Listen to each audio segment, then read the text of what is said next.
Business Report with Andrew Lately.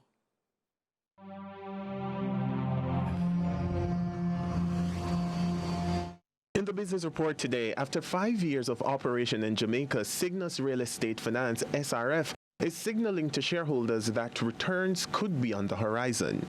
Between 18 to 24 months construction period on average, another 6 to 12 months to exit that asset, meaning you sell the unit, etc. That gives us a 3-year cycle.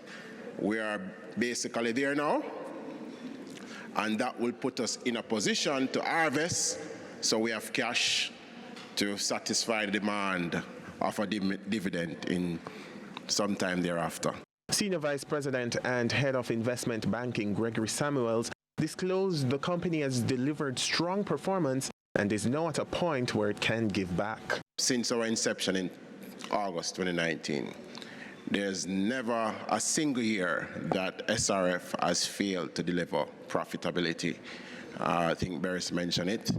The first year, we would have delivered over 300 million, went up to over $1 billion in the following year. And of course, the profit will fluctuate because of the nature of the business. We're in construction. In terms of the strategy going forward, the company says it is laser focused on building partnerships. Joint venture is going to be one of the primary means that we push SRF in terms of executing and identifying new projects where somebody have the land. I don't want to buy the land, man, right? Let's enter into a partnership and execute.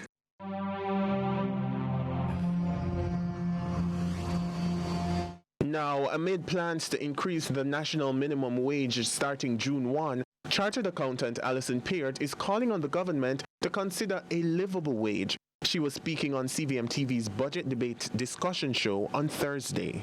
You look around the country and I see the prices for homes, and I don't know how people can afford to buy some of the homes. So when you talk about a livable wage in Jamaica, we really need to have a come to Jesus moment in terms of what can employers afford, what can the consumers afford. Economist Keenan Faulkner agrees. He proposed a formula which can be used to determine a livable wage.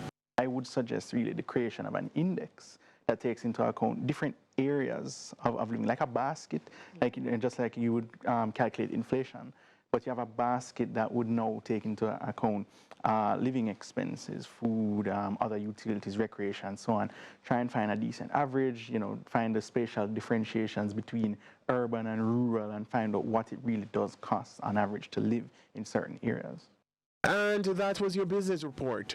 I'm Andrew Lately.